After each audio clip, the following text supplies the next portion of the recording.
అత్యంత ఆదరణ పొందుతున్న #1 premium range beauty products ARM Pearl Beauty. Welcome to Suman TV. Srikakulam జిల్లా టెక్కలి నియోజకవర్గంలో గత 2 రోజులుగా హాట్ టాపిక్గా నిలిచిన విషయం అందరికీ తెలిసిందే. వైకాపా ఎమ్మెల్సీ అయినటువంటి దువ్వాడ శ్రీనివాసరావు గారు సతీమణి తనకి న్యాయం చేయాలని తన భర్త వేరే మహిళతో అక్రమ సంబంధం పెట్టుకున్నారని మీడియా ముందుకు వచ్చి తన వాయిస్ని కూడా వినిపించారు. అయితే తన భర్తతో తన రైట్స్ కోసం ఇప్పటికైతే పోరాడుతున్నారు. గత 2 రోజులుగా నిరీక్షిస్తున్నారు తన భర్త నుండి ఎటువంటి స్పందన వస్తుందని. సో ప్రస్తుతం ఆమె ముందున్నారు దువ్వాడ శ్రీను సతీమణి అనేటువంటి దువ్వాడ వాణి గారు. మేడం నమస్తే మేడం. మేడం గత 2 రోజులుగా చాలా ఫైట్ చేస్తున్నారు. గతంలో అంటే 1 year బ్యాక్ కావచ్చు, 2 years బ్యాక్ కావచ్చు, పర్సనల్గా ఇంట్లో ఉండే ప్రాబ్లమ్స్ ఒక్కసారిగా రోడ్డును పడ్డాయనే చెప్పుకోవచ్చు. సో దీన్ని ఏ విధంగా చూడొచ్చు, అసలు ఏంటి అంటే మెయిన్ ప్రాబ్లం ఏంటి, దేని వల్ల వస్తుంది ఇదంతా? ఈయన పొలిటికల్గా ఎవరితోనే పడదమ్మా, చాలా controversial person. With in party కూడా చాలా కాంట్రవర్షియల్. ఇప్పుడు కూడా సబ్జెక్ట్ తక్కువ, అగ్రెసివ్నెస్ ఎక్కువ. ఫ్యాక్ట్స్ని గ్రౌండ్ లెవెల్లో వాస్తవాలు ఏముంటాయో దాని మీద ఎంతోమంది ఎమ్మెల్యేలు అవుతున్నారు, చాలామంది. కానీ ఆయన ఇప్పటి వరకు 4-5 సార్లు పోటీ చేశాడు. కార్యకర్తలు సార్ మీరు ఇలా బిహేవ్ చేస్తాం మనం అవుతాం, అలా బిహేవ్ చేస్తూ అవుతాం అని అన్నీ ఇప్పుడు కార్యకర్తల మాటలకు విలువలు ఇచ్చేవారు కాదు. అట్లీస్ట్ ఫ్యామిలీ మాటలకు కూడా వాల్యూ ఇచ్చేవారు కాదు. ఇప్పుడు కూడా సక్సెస్ రేట్ అనేది ఆయన పొలిటికల్గా అయ్యేవారు. మోరోవర్ ఆయనది పొలిటికల్ బ్యాక్గ్రౌండ్ కాదు, ఆయనది నేటివ్ ఆఫ్ పలాస. ఆయన ఒక రైల్వే ఎంప్లాయీ ఫ్యామిలీ. మా ఫాదర్ పొలిటికల్లో, డాడీ 3 times 4 times ఎమ్మెల్యేగా కంటెస్ట్ చేశారు. నేను ఒక ఎమ్మెల్యేగా కంటెస్ట్ చేశాను. మా ఫాదర్ ఎంపీపీగా చేశారు, నేను జెడ్పీటీసీగా చేశాను.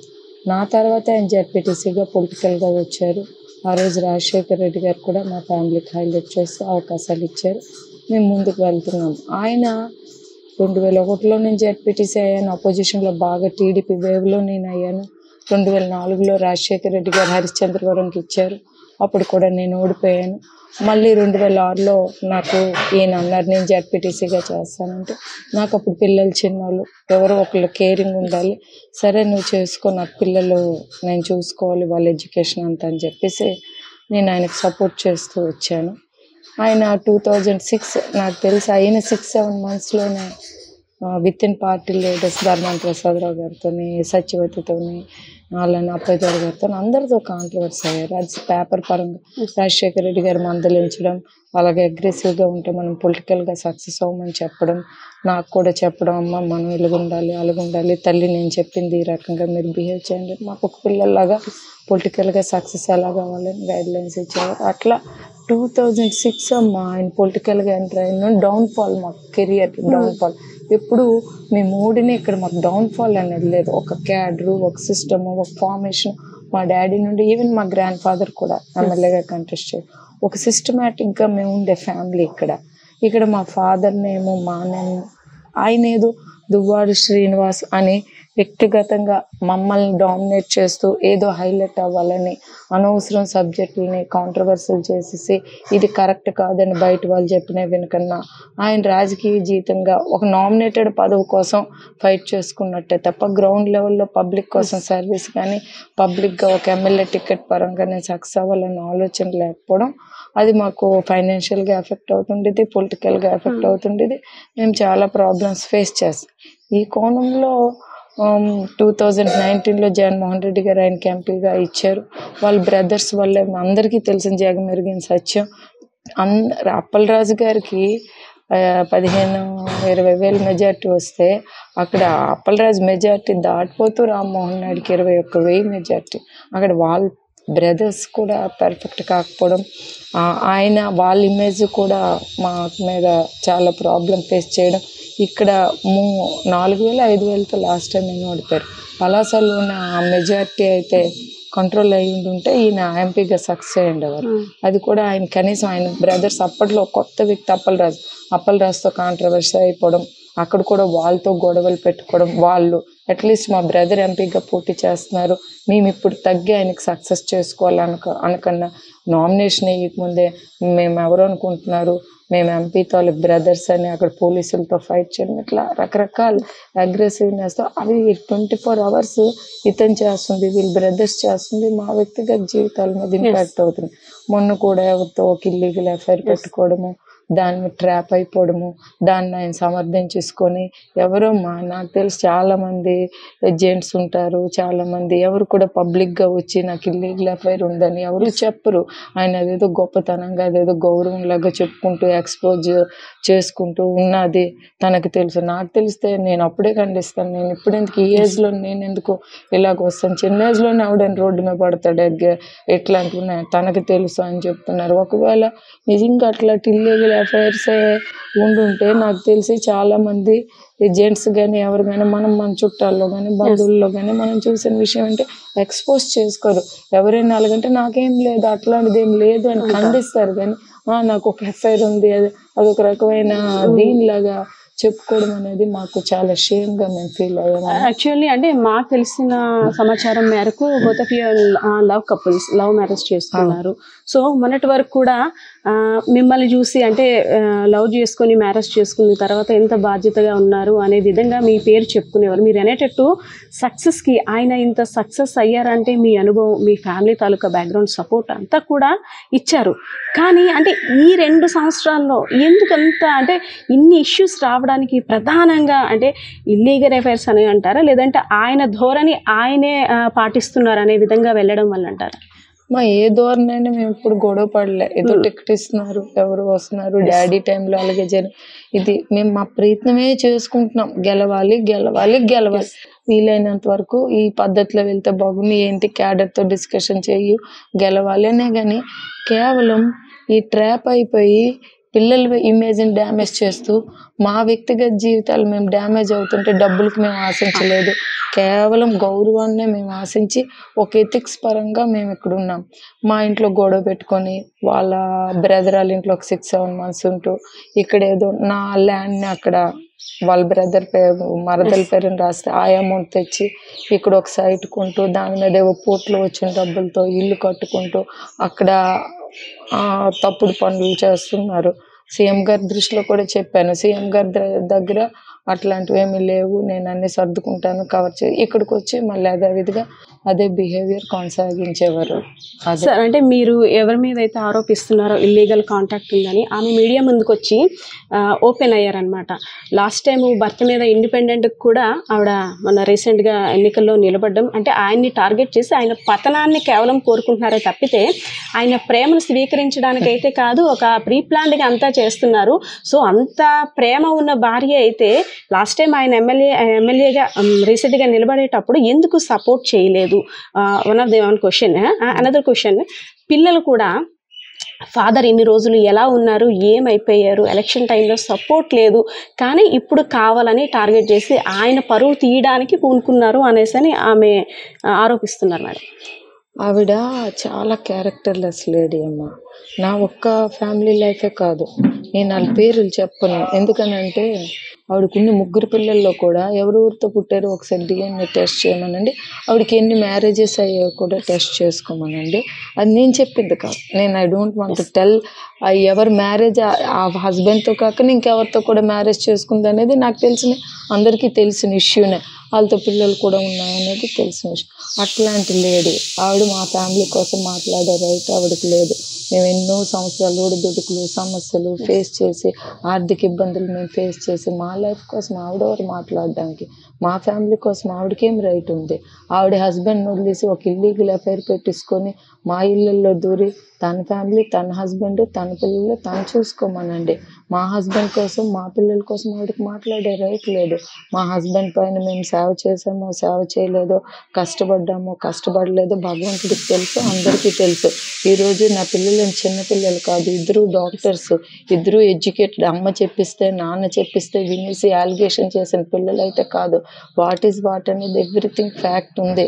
మేము బిఫోర్ సీఎం మేము రోడ్డు ఎక్కకూడదనే ప్రతి ఫ్యాక్ట్స్ని సీఎం గారి దృష్టిలో పెడుతూ 4 walls మధ్యనే ఇష్యూ కన్సోల్ చేస్తూ మేము రోడ్డు ఎక్కే మనుషులమైతే, ఫ్యామిలీని రోడ్డుకి ఈడ్చుకునే మనుషులమైతే ఇండిపెండెంట్గా ఎందుకు వేస్తామనేది కూడా సీఎం గారికి తెలుసు, ఏం జరుగుతుందని కూడా తెలుసు. నామినేషన్ కూడా ఫెయిల్యూర్ అయిపోయి పొజిషన్ కూడా వచ్చేసింది. ఇక్కడ ఆర్డీఓ ఏ స్థితిలో మేము నామినేషన్ వేస్తామనేది మా భయాలు ఎలాగున్నాయని కూడా తెలుసు, అన్నీ తెలుసు, అతనికి తెలుసు, నాకు తెలుసు. ఆవిడ జీవితం ఏదైనా ఉంటే ఆవిడ జీవితం చూసుకుంటే నిన్న మీరు చూసుండొచ్చు, ఫ్రెండ్ని అంటారు ఒక క్షణం, మరి ఇంకొక క్షణం ఫ్రెండ్తో టూర్లు వెళ్ళరా మీరు అని అంటే ఎవరైనా వెళ్తారమ్మా? ఒక మ్యారీడు ఒక ముగ్గురు ఆడపిల్లల తల్లితో ఉండి ఏ సాంప్రదాయమైన కుటుంబాలైనా అలాగే ఇంకొక జెంట్స్తో టూర్లు వెళ్తారమ్మా? యాక్చువల్లీ ఆమెను పరిచయం చేసింది మీరే అనేసి అని మీడియా ముందు కూడా ఆమె తెలిపారు. అదేవిధంగా ఏంటంటే పొలిటీషియన్స్ అనిన తర్వాత ఈ ఫీల్డ్లో ఫ్రెండ్స్ అనేది కామన్. సో మేమైతే ఇప్పటి వరకు ఫ్రెండ్గానే ఉన్నాం. సో ఏమీ లేనిది నన్ను ఇలాగా అక్రమ సంబంధం ఉందని నా పేరు బయటికి తీసుకొచ్చారు, నా ముగ్గురు పిల్లల భవిష్యత్తును రోడ్డును పడేటట్టు చేశారు. సో ఇప్పుడు అది నిజం చేస్తాను అనే సవాల్ విసిరారు. అమ్మ ఆవిడ ఏం పిచ్చి మాట్లాడుతుందో తెలీదు, ఆవిడ ఎందుకు వచ్చిందో మాకు తెలుసు, మా ఇళ్ళల్లో ఎందుకు దూరిందో కూడా మాకు తెలుసు. ఏం చేసుకుంటే చేసుకొని ఏం పడితే ఆవిడ కోసం మేము ఎక్కువగా మాట్లాడదలుచుకోలేదు. ఎందుకు అని అంటే ఆవిడ తాలూకు హిస్టరీ మేము చెప్పుకున్న టెక్కలు డోర్ టు డోర్ మీరు అడగండి. వాట్ ఈస్ ఒక చిన్న పిల్లల్ని కూడా కోలాటము డ్యాన్స్లను పెట్టేసి వాళ్ళకి కూడా ఇల్లీగల్ అఫైర్స్ పెట్టేసి ట్రాప్ చేసేసి వాళ్ళ ఫ్యామిలీస్కి కూడా బ్లాక్మెయిల్ చేసి చాలా దారుణం. ఆవిడ ఇల్లీగల్ అఫైర్ కాదు, ఆవిడ తాలూకా మనీ ఎర్నింగ్ సిస్టమే అది. ఏమనంటే నా అత్త మామ గౌరవమైన ఫ్యామిలీ అంటారు. గౌరవమైన దివ్వల గౌరయ్య గారు అని ఆయన ఒక లాయర్, వాళ్ళకి ఒక 5 acres 6 acres 7 acres వాళ్ళ బావగారు దివ్వలవికి ఒక గౌరవమైన ఫ్యామిలీ. ఆ గౌరవమైన ఫ్యామిలీకి వచ్చి వాళ్ళ పరువులు తీసేసి ఇతర ఫ్యామిలీస్ పరువులు కూడా తీసేసి చాలా నీచాదినీచంగా ప్రవర్తించుకొని అందరి కుటుంబాల కోసం ఇచ్చేసి ఎవరో నిన్న మీ దీంట్లో కూడా చెప్పారు, ఎవరితో అలిగేషన్స్ వస్తే వాళ్ళందరితోనే సమాజంలో వాళ్ళందరితో నువ్వు ఉంటావా? ఎవరితో పడితే వాళ్ళు వెళ్ళిపోతావు ఉంటారు, మరొక 10 మందితో నీ మీద ఇది అది అని అలిగేషన్ చేస్తారు, వాళ్ళందరితో వెళ్ళిపోతావు అని డైరెక్ట్గా అడిగారు. నాకంటే నాకు ఐడియా కూడా లేదు. అదేంటమ్మా మాటలు? యాక్చువల్లీ అంటే దువ్వాడ శ్రీనివాస్ గారు కూడా ఇంట్లో నాకు ప్రేమ అభిమానం కరువయ్యాయి, నన్ను ఒంటరిని చేసేసారు. సో నాకు అంటే బాగున్నావా కుశలం అడిగే వాళ్ళు కూడా లేరు, ఐ నీడ్ సమ్ పర్సన్ అయితే అవ్వచ్చు అనే విధంగా చెప్పారు. సో అంటే ఇన్నాళ్ళు ఉన్న ప్రేమ అభిమానం ఎందుకు తక్కువైంది అనుకోవచ్చు? ఆయన ట్రాప్ అయిపోయి చేతగాని మాట్లాడితే ఎవరేం చేయలేరు. మా పిల్లలు ఎన్నిసార్లు మెసేజ్ పెట్టారో, ఆయనకి ఎన్నిసార్లు మాట్లాడాలని కోరుకున్నారో, పలాస ఎన్నిసార్లు వెళ్ళారో, అలానే ఇక్కడి ఇంటికి కూడా ట్రై చేయడం అనేది కేవలం ఆయన ఇష్యూ చేస్తున్నాడు. ఎందుకు ఇష్యూ? కేవలం ఏంటంటే ట్రాప్ అయిపోయాడు, ఫుల్ అయిపోయిన విషయం బయటికి తెలియనివ్వకన్నా అమ్మాయి బ్లాక్మెయిల్ చేస్తుందని మమ్మల్ని రోడ్డు మీదకి లాగుతున్నాడు. సో అది సబ్జెక్ట్ ఫ్యాక్ట్ అయితే ఆమె కూడా ఏమన్నామంటే తనేమి చిన్నపిల్లలు కాదు, వయసులో కూడా లేరు, చిన్నపిల్లలు ఎవరు ట్రాప్ అవ్వరమ్మా ఇలాంటి ఇష్యూస్ లోనా. నేను ఈయనకి కూడా శ్రీని గారిది కూడా అదే మాట నేను చెప్తాను. నాకు తెలిసి ఆడదాన్ని మాకు చూసినట్టు లేడు అతడు. నేను ఇల్లీగల్ అఫైర్ ఆ లేడీ దుక్కు చూస్తే ఆమె తాలూకు వాతావరణం చూస్తే ఆమె తాలూకా ఇది చూస్తే తేడా క్యాండిడేట్ అని ప్రతి ఒక్కరు చాలా క్లియర్గా చెప్తారు, చాలా క్లియర్గా పోల్చేసే వ్యక్తి. మరి అలాంటి వ్యక్తిని నేను పోల్చుకోకన్నా అలాంటి వ్యక్తికి ఇక్కడ వెళ్ళు, నువ్వు నీ పర్సనల్ లైఫ్ ఏదైనా ఉంటుంటే ప్రేమ కావాలి అభిమానం బయట గో అవుట్ సైడ్. ఇది నా ఫాదర్ ప్లేస్, ఇది నా బ్యాక్గ్రౌండ్, నువ్వు ఇక్కడికి వచ్చి మా ఫేమ్ని నేమ్ని డ్యామేజ్ చేస్తావు, నా పిల్లల భవిష్యత్తుని డ్యామేజ్ చేస్తావు అని చెప్తే మేము ఊరుకునే వెళ్ళు. పలాస నీ అన్నదమ్ములు ఉన్నారు, వాళ్ళకి ఆడపిల్లలు ఉన్నారు, మీ మదర్ ఉన్నారు, అక్కడ వెళ్ళి తీసుకొని నీకు నచ్చినట్టు బిహేవ్ చేయి. నువ్వు పుట్టినూరు, నువ్వు చదువుకున్నూరు, నువ్వు పెరిగినూరు, అప్పుడు నీకు అర్థమవుతుంది విలువ, వాల్యూస్, మంచి చెడు, గౌరవాలు, సాంప్రదాయాలు అంటే అర్థమవుతాయేమో. ఎస్ మేడం, మీరు అనేటట్టు మీరు ఎవరినైతే ఆరోపించారో ఆమె మాధురి సన్నిహితంగా ఉన్న వీడియోస్ మీతో షేర్ చేసేవారు అనేసి అని అంటున్నారు, అది ఎంతవరకు వాస్తవం? Madam she is very nasty lady. మాకు వాళ్ళ కోసం ఎక్కువ మాట్లాడడం మాకు ఇష్టం. నేను ఎందుకనంటే వాళ్ళు వస్తారు సోషల్ మీడియాలో హైలైట్ అవ్వడానికి. మీరు ఆవిడ ఒక ఇంటర్వ్యూ పెడితే ఎంతమంది ఎందుకు ఆవిడ దగ్గరికి వెళ్ళారు, మీరు అలాంటి వ్యక్తి దగ్గరికి వెళ్ళి ఏం ఇంటర్వ్యూలు తీసుకుంటారు అనేది కూడా చాలా క్లియర్గా కామెంట్స్ కూడా మీరు ఆవిడ ఇంటర్వ్యూ కామెంట్స్ చూడండి, ఎంత అసభ్యకరంగా, ఎంత దారుణంగా. ఎవ్వరు కూడా అంత బరి తెగించి మాట్లాడరు, అంత బరి తెగించి బిహేవ్ చేయరు. ఓకే, దువ్వాడ వాణి పోరాటం దేనికోసం? భర్త కోసమా, ప్రేమ కోసమా, కక్ష సాధింప, పగ, ప్రతీకారమా, ఏంటనేది ఒక క్వశ్చన్. అమ్మ మా ఫ్యామిలీ గౌరవం కోసం మేము పోరాడుతున్నాం. ఏ కక్షలు ఏ దీనికోసం మేము పోరాడడం లేదు. నా పిల్లలు నేము ఫేమ్ కోసం, మా ఇంటి నేము ఫేమ్ కోసం మేము ఆస్తులు రాసిచ్చి మాకు నువ్వేమైనా మంత్లీ మెయింటెనెన్స్ ఇవ్వడం లేదు. వీటి కోసం వన్ బిట్ కూడా మేము మాట్లాడడం లేదు. నువ్వు అక్కడ ఇల్లీగల్ అఫైర్స్ నడిపిస్తుంటే మేము సొసైటీలో ఇక్కడ ఉండే వాళ్ళం, మా పరిస్థితి ఏంటి? నువ్వు నిజంగా నీకు ఏమైనా తిరగాలనుకుంటే గో అవుట్ సైడ్, బయటకి ఎక్కడికి వెళ్ళి తిరుక్కో.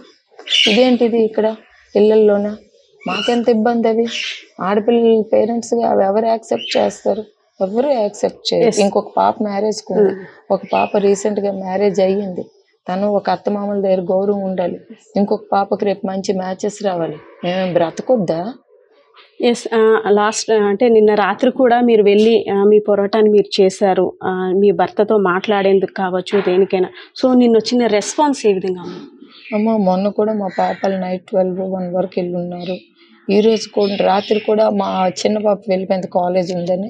నేను మా పెద్ద పాపకు పట్టుకొని వెళ్ళవలసిన పొజిషన్ వచ్చింది. వెళ్ళాను, చాలా టైం చూసాను. ఎవరు డోర్స్ తీయమని కూడా మేము చెప్పాము. ఎవరు తీయకపోతే మేమే డోర్స్ తీసేసుకొని లోపలికి ఎంటర్ అయిపోయాము. లోపలికి ఎంటర్ అయ్యాక మా మీడియా వచ్చింది. అప్పుడు ఆయన మా మీద అటాక్ ఇవ్వడానికి, తర్వాత మేము ఎవరు చెప్పారో మేము ఎంటర్ అయ్యామని వాళ్ళు రెండో లాస్ట్ బ్రదరు దువ్వాడ శ్రీధర్ ఆయన కలిపి వచ్చారు. నాకు తెలిసి ఫుల్ డ్రింక్ చేసేసినట్టున్నాడు అతడు. పెద్ద కర్రతో పెద్ద మార్బుల్, మీకు ఆ వీడియోస్ కూడా వచ్చి ఉంటాయి అనుకుంటా, తీసి అటాక్ ఇవ్వడానికి చూశాడు. పోలీసులు లక్కీగా అక్కడ ఉండడం బట్టి మాకు ఇబ్బంది. ఇన్ రిటర్న్ మేమేదో ఆయనకి అటాక్ ఇవ్వాలి, మేమేదో ఇచ్చేయాలి అన్నట్టు మీడియా ముందు వచ్చి చెప్తున్నాం. ఆయనకి ఏమైనా ఒంటి మీద తెలివి ఉండి బిహేవ్ చేస్తున్నాడో, తెలివి లేకని బిహేవ్ చేస్తున్నాడో నాకైతే అర్థం. పిల్లలు నాన్న మేము మీతో మాట్లాడతాము అనేటప్పుడు ఎందుకు ఆయన అలౌ చేయడం లేదు? పిల్లలు గొడవకి వెళ్ళడం లేదు కదా, మెసేజ్ పెడుతున్నారు. నాన్న నేను మీతో మాట్లాడాలని అంటే ఎందుకు నువ్వు వెనకాడు? ఏ ఫాదర్ అయినా నా పిల్లలు వస్తున్నారు మాట్లాడాలనుకుంటున్నారు, పదమ్మా వైజాగ్, పోనీ ఇక్కడ కదా వైజాగ్ వెళ్దాం పద నీతో మాట్లాడతాను, లేకపోతే ఎక్కడికి రమ్మంటావు పద నీతో మాట్లాడతాను అనాలి. కానీ హైడ్ అయిపోయి ఉండిపోవాల్సిన అవసరం ఏంటి? అక్కడే మాకు అర్థమవుతుంది somewhere he is in wrong position, that is why he is not able to come out of that position. అందుకే ఈయన పిల్లలు నన్ను నెగ్లెక్ట్ చేయి, నో డౌట్ వీఆర్, నేను పక్కకు తప్పుకుంటాను. కానీ పిల్లల్ని కూడా నెగ్లెక్ట్ చేయవలసినంత అవసరం ఏంటి? మరి నువ్వు అలాగా బిహేవ్ చేస్తుంటే, పిల్లల్ని తప్పించుకొని వెళ్ళిపోతుంటే ఆటోమేటిక్గా రియాక్షన్ అనేది వేరేగా వస్తుంది. మంచిగా వాళ్ళు మెసేజ్లు పెడుతున్నారు, మంచిగా వాళ్ళు రిక్వెస్ట్లు చేస్తారు, ఎందుకు నువ్వు స్పందించడం? ఓకే, చట్టపరంగా ఏదైనా ముందుకు వెళ్ళాలి కానీ ఒక మహిళ మీద ఆరోపణలు చేయడం ఎంతవరకు కరెక్ట్ అని కొంతమంది మహిళా సంఘాలు అయితే, మేమేది ఆరోపణలు అనేది అందరికీ తెలుసు, ఆరోపణలు కావు. సోషల్ మీడియాలో వచ్చింది, ఫొటోస్ వచ్చాయి, ఎక్కడికి తిరిగారు ఏమంటే ఫ్రెండ్స్తో టూర్తో తిరగరా అంటారు, ఇక్కడ ఉన్నారని తెలుసు, వీడియోలు తీసారు ఏమంటే ఫ్రెండ్ ఇంట్లో ఉండరని. ఫ్రెండ్ అంటే ఇప్పుడు మీరు నేను కలిపితే ఒక ఫ్రెండ్స్ అంటే అమ్మాయి ఒక ఏజ్, చిన్న పిల్లలు అప్పుడు వేరు, ఒక ఏజ్ వచ్చిన పిల్లలు ఒక ఇంట్లో ఉండే పేరెంట్స్ పంపిస్తారమ్మా. ఒక ఏజ్ వచ్చిన పిల్లలు ఒక అబ్బాయి ఇంట్లో వెళ్ళి పడుకోవడానికి, నువ్వు మ్యారీడు, నువ్వు ముగ్గురుతో ఉండి ఫ్రెండ్ అనుకొని నువ్వు ఆ ఇంట్లోనే వచ్చాము డ్యాన్స్లు వేసుకొని వీడియోలు తీసుకొని, మీకు ఆ వీడియోస్ కూడా వచ్చుంటాయి. నువ్వు ఎలాగమ్మా ఫ్రెండ్ అవుతున్నావు, అక్కడ తప్పుడు పనులు చేస్తున్నావా? నీ డ్యాన్స్లు ఏంటి, నీ వ్యవహారం ఏంటి, నీ తీరేంటి? ఎవరు ఊరుకుంటారు? లీగల్గా మాకేంటి అవసరం? మా ఇల్లు మా హక్కు, మేము వెళ్ళాం, మేమేలా why should I go controversy? నాకేంటి అవసరం? మరి కాసేపట్లో మీ హస్బెండ్ అదే దువ్వాడ శ్రీనివాస్ గారు కూడా మీడియా సమావేశం ఏర్పాటు చేస్తున్నారు. సో అంటే మీ గలం ఇంకా ఏ విధంగా వినిపించాలనుకున్నా, అసలు మీకు ఏం న్యాయం కావాలి? మాకు అక్కడ ఇల్లీగల్ అఫైర్స్ ఏమీ చేయకూడదమ్మా. ఎట్టి పరిస్థితుల్లో అక్కడ ఉంటే కుదరదు, అలాంటి తప్పుడు పనులు చేసుకుని ఉంటే కుదరదు. మేము కూడా అక్కడ స్టే చేస్తాం. ఆయన కూడా కావాలంటే అటు ఇటు వెళ్ళొచ్చు, ఈ ఇల్లు అయింది ఆ ఇల్లు అందరం కలిపి అక్కడే మేము ఉంటాం. కావాలంటే అతను ఇక్కడికి వచ్చి ఇక్కడ, కానీ ఎట్టి పరిస్థితులు ఇల్లీగల్ అఫైర్స్ని మాత్రం మేము యాక్సెప్ట్ చేసుకుని తప్పించుకునే మాట్లాడితే మాత్రం మేము దీని మీద మాత్రం చాలా సీరియస్గా తీసుకునే పరిస్థితి ఉంటుంది. Thank you so much. So Duvvada Srinivasarao గారు ఏదైతే కంటిన్యూ చేస్తున్నారో ఇల్లీగల్ అఫైర్స్ అనేవి ఆయన వ్యక్తిగతం తప్పితే మా ఇంటికి వచ్చి ఇలాంటివి చేస్తే ఊరుకునేది లేదని, తనకంటూ న్యాయం తన పిల్లలకంటూ ఒక భరోసా కల్పించాలే తప్పితే ఈ వయసులో ఇలాంటివి చేయడం వల్ల ఎఫెక్ట్ అంతా ఫ్యామిలీ మీద పడుతుంది. సో న్యాయం జరిగే వరకైతే నేను పోరాడి తీరుతానని అయితే ఆమె తెలియజేస్తున్నారు. పరిస్థితి ఇది. Camera person Srinivasarao, Padma, Srikakulam.